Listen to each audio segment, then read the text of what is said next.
Hi, my name is Matt Samet. I've been climbing for 38 years now, something like that, and shoe testing for, I don't know, 20 or 25 of those. So today I want to give everyone some pointers about fitting new shoes.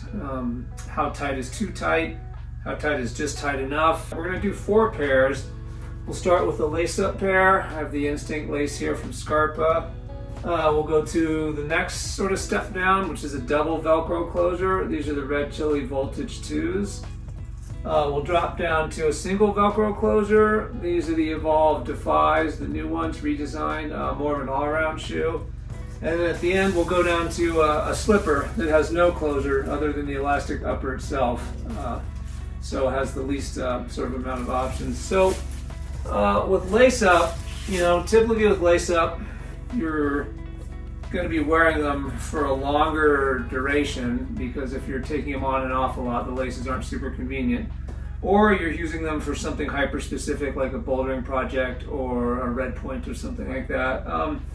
With lace, you have a lot more control over fit than you do with Velcro shoes or slippers. So with that in mind, you probably have a half size of play or something like that. With these, my street shoe size is 43 or size 10 or 43 and a half.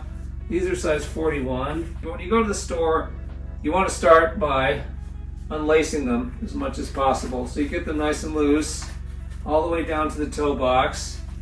Slide your foot in. You want to make sure with lace up and with any shoes that not only does your toe come to the point on the toe box, but that your heel drops all the way down. So because I actually haven't worn these in a while, I think I sweated in them and they shrank. Can't quite get my heel all the way down. They're starting to soften up. Once you have them on, tighten up the laces. Relatively snug, medium snug, not cranked all the way down. And then make sure you can tie the lace. If you can't tie the lace, the shoes are probably too small on you. You're probably blowing them out. So these I can just tie. This is a pretty aggressive fit, but what you're looking for again is that your toe all the way to the point of the toe box. These are mildly downturned. You want to make sure that your toes are slightly knuckled under, but not so aggressively knuckled under that your foot's cramping. If you're getting cramping in the arch, especially with lace-up shoes, they might be too tight. With the leather upper, they'll stretch about a half size. With the synthetic upper, they'll stretch about a quarter size. So keep that in mind. You may get some stretch. But you just want to be sure, again, that your toe is right to the front of the shoe. You can lace them all the way up. You have some play in the laces to lace either tight or loose and that your heel is all the way down. And again, if you're getting numbness, tingling, or cramping, you've probably sized aggressively too far. On the flip side, if you put them on and they're super comfy right out of the box, they may end up being a little too loose on you after you've broken them in.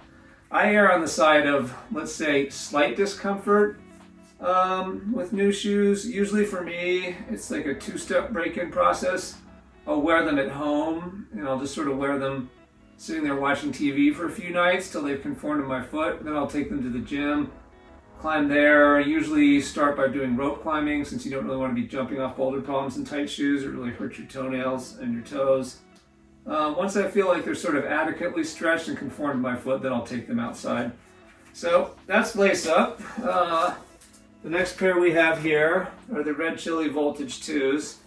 Again, I've been wearing these for a while. Again, you're going to get more control than you would with a single Velcro closure, but you're going to get less than you would with the lace.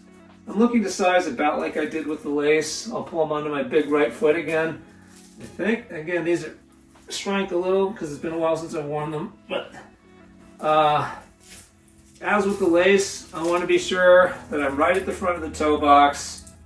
Big toe is kind of right at the point of the shoe. Heel drops all the way down into the heel cup. If it's only part way down, we'll talk about them a bit more with the slippers. If it's only part way down, the shoe may be too tight unless you're confident you're going to get like a half size of stretch or at least a quarter size. With Velcro, and I'll just try to kind of ratchet the straps all the way down just to see how tight I can get them. The disadvantage of sizing a shoe too tightly.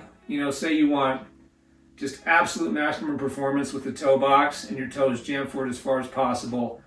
If you do that and the shoe is a little too small for you and you're not all the way down in the heel cup, the minute you go to do an aggressive heel hook or heel toe hook, you might pop the shoe right off your heel. On the flip side, if it's too baggy and too loose, it could rip off as well.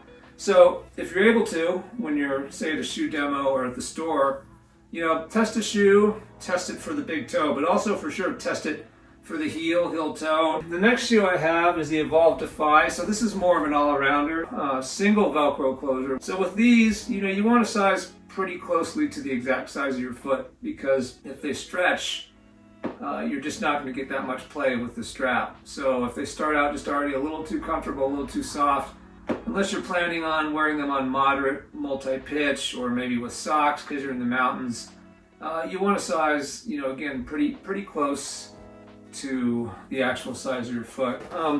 These slip on me pretty well, but I don't know if you could hear that, but the air just came out, which means it's a vacuum fit, which means it's actually the perfect size. Like I could not really go any smaller. You don't have to necessarily lace them up or strap them all the way down. If you're still stretching them out and you can't quite get things closed, give it a night or two while you're sitting on the couch and then see.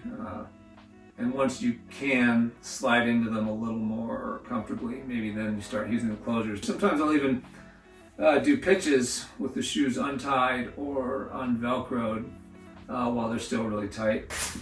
With all the shoes, and with these in particular, I also want to make sure that my pinky toe knuckle isn't jammed aggressively against the side of the shoe. If it's really pinched in there, it's going to lead to numbness, tingling, pain, things like that. And also when you go to jam it, it's going to be really painful.